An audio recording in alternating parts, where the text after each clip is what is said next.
Hello everybody, I am Natasha Lester.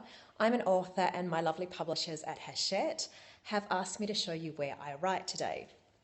I've published two books. My first is there, well, What is Left Over After, and my second is If I Should Lose You, there, and my third is coming out next year, which is probably all you need to know about me. So I'm going to attempt to disappear behind the camera now and show you where I write. So just give me a minute.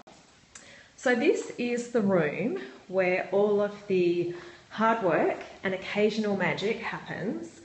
We moved into this house about 4 years ago, and one of the first things that went onto the plan was my writing room, because up until then I'd been writing in the dining room surrounded by three very noisy young children who didn't understand a writer's need for quiet.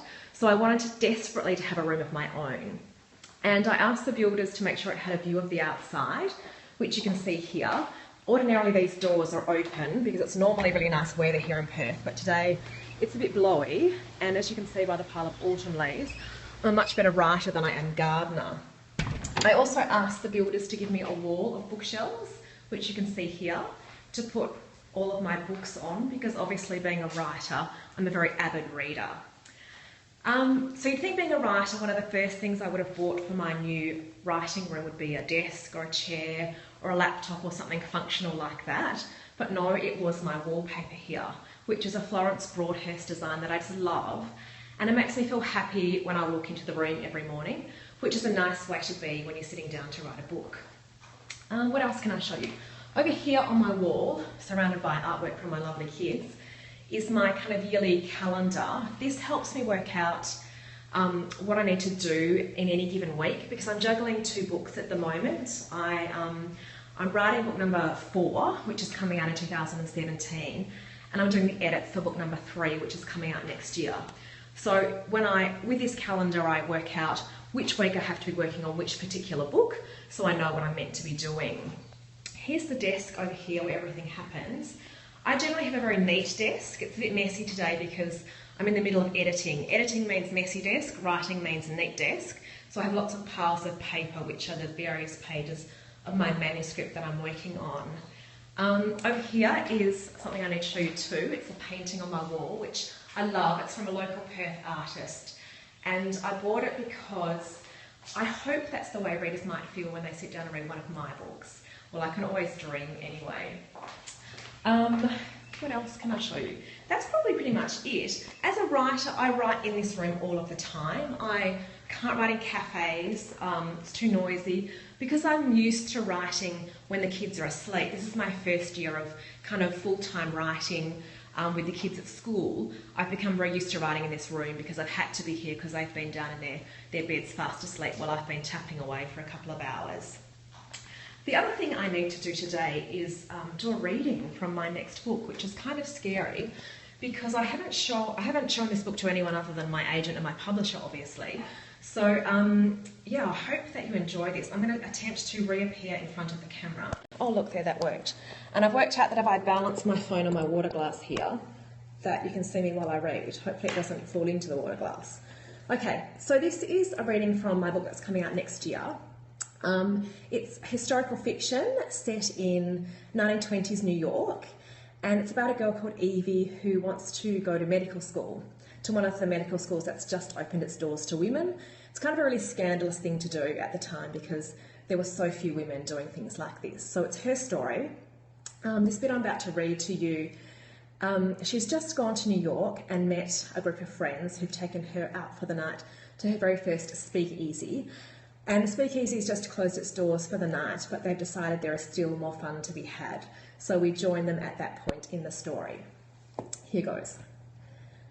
In you go, said Lil, nudging Evie towards the front door. In there, said Evie, but I'm not invited. Let's go together, Thomas said. He held out his arm. She slipped her arm through his and was surprised at the clutch she felt in her stomach when she touched him. No one, not even Charlie, had ever made her feel like that. She looked up at him, but he didn't seem to notice anything as he marched up the steps. Nobody stopped him as they went through the front door. In fact, most people nodded at him. Evie barely noticed because the house they were in was as astonishing as seeing the Brooklyn Bridge for the first time, and understanding that man could make something so grand. In this case, the grandeur was there for one household to enjoy, rather than for the benefit of many, and Evie wasn't sure if she was impressed or horrified at the extravagance.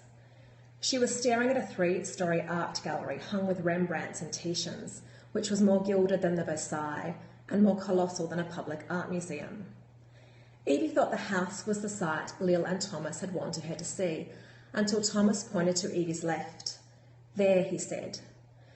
Evie turned to see a woman, someone she recognised from the newspaper. A Vanderbilt?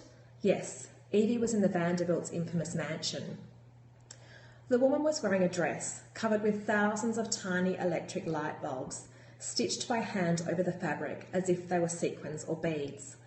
All the bulbs on the dress were illuminated. It was as if falling particles of luminescence from a firecracker had dropped onto her dress and still shone there.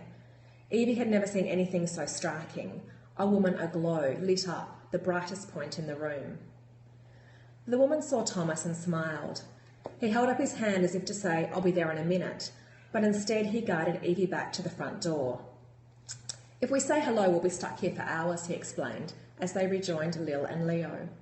"Was that the elephant's eyebrows?" Lil asked with a grin. "More like the phoenix's feather," Evie responded. Lil laughed. "So you talk like a city girl already." They began to wind their way through the cars, as if what Evie had seen was nothing all that remarkable.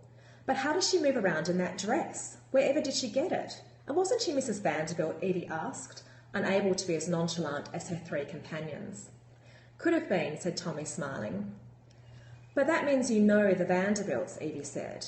That was bordering on the fantastical, the Vanderbilts being heretofore the kind of people who were so wealthy they existed only in stories and newspapers. "Perhaps he's just an accomplished gatecrasher," said Lil.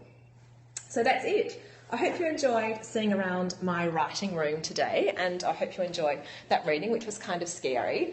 It was lovely chatting to you. I hope you also tune in to watch all the rest of the Hachette authors this week, who will be showing you where they write. Thanks very much, and hopefully I'm going to stop this right now. Bye.